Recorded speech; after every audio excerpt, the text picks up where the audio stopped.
কম দামে stamp paper না মেলার অভিযোগ বালুরঘাটে। মিলছে না 10 টাকা কিংবা 20 টাকার স্ট্যাম্প পেপার। ফলে এক প্রকার বাধ্য হয়ে বেশি টাকার দামে স্ট্যাম্প পেপার কিনতে বাধ্য হচ্ছেন ক্রেতারা। যদিও প্রশাসনের বক্তব্য 10 টাকা বা 20 টাকার স্ট্যাম্প পেপার না মেলার কোনো অভিযোগ তাদের কাছে কেউ জানাননি। প্রসঙ্গত, দক্ষিণ দিনাজপুর জেলার সদর শহরে অবস্থিত জেলা সমাহর্তলায় ভবন সংলগ্ন এলাকায় রয়েছে সরকারি একাধিক গুরুত্বপূর্ণ অফিস থেকে শুরু করে জেলা আদালত। ফলে এই সমস্ত সরকারি অফিস আদালতে নিজেদের কাজে প্রয়োজনে আসা গ্রাম শহরের মানুষ স্ট্যাম্প পেপার ক্রয়ের জন্য এক প্রকার প্রায় নির্ভরশীল জেলার নিবন্ধকের কার্যালয়ের ভবনে নিচে বসা স্ট্যাম্প পেপার বিক্রেতাদের ওপর। কি কাজে এসেছিলেন এখানে? কত টাকা স্ট্যাম্প নিতে এসেছিলেন? 10 টাকা কিংবা 100 টাকা 20 টাকা এরকম বলে পেলেন না পাইনি। কি বলছেন? নেই কথা বলছে। আপনাকে কি সমস্যায় পড়তে হয়েছে এই জন্য? এর আগে আসলাম তখন পাইনি, আজকে আসলাম তখনও মিলেনি, এখনো মিলেনি। কত টাকা দামে স্ট্যাম্প পাচ্ছেন? যেটা পাবো সেটা এরকম 10, 20, 50, 100 হলো এরকম কিছু। 100 তো পাওয়া যাচ্ছে, আপনার কত টাকা দামে স্ট্যাম্প দরকার? টাকা হলেও হবে, 2 টাকা যদি পাই তাহলে ভালো হতো।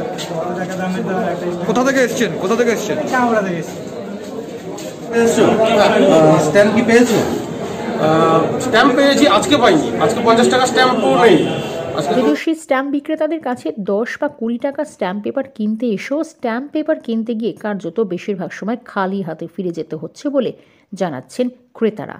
দক্ষিণ দিনাজপুরের কামারপাড়া থেকে বালুরঘাটে স্ট্যাম্প পেপার কিনতে আসা ক্রেতা সন্তোষ মাহাতো তিনি বলেন, 10 টাকা অথবা 20 টাকা স্ট্যাম্প পেপার কিনতে এসেছিলাম, পাইনি। এর আগেও স্ট্যাম্প পেপার কিনতে এসেছি, কিন্তু না মেলায় কিনতে পারিনি। প্রশাসনের কাছে কি আবেদন রাখবেন? আবেদন রাখার মতো কি আছে? সবাই তো সবকিছু দেখছে, এবার প্রশাসন দেখার পরে যদি ব্যবস্থা না নেয়, অবশ্যই একটা ব্যবস্থা নেওয়া উচিত স্ট্যাম্পগুলোকে। যদিও তিনি বলেন 100 টাকা স্ট্যাম্প পেপার পাওয়া যাচ্ছে।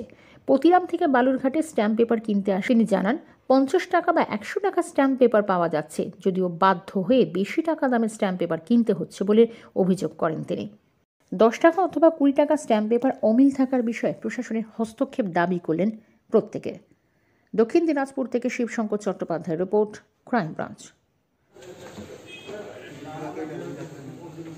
বালুঘাট শহরের যে বিভিন্ন যারা স্ট্যাম্প বিক্রেতা রয়েছে, 10 টাকা স্ট্যাম্প, 20 টাকা স্ট্যাম্প এবং 50 টাকা স্ট্যাম্প অনেক ক্রেতাই বলছেন যে পাওয়া যাচ্ছে না। বিষয়টা কতটা সত্য?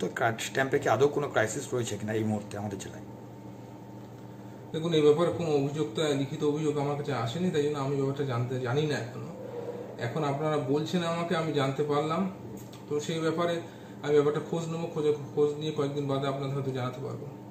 কোনো লিখিত অভিযোগ তো হয়নি, তবে এরকম কোনো স্ট্যাম্প হোর্ডিং হচ্ছে কিনা বা কেউ এসে আমাকে লিখিত কোনো অভিযোগ করেনি।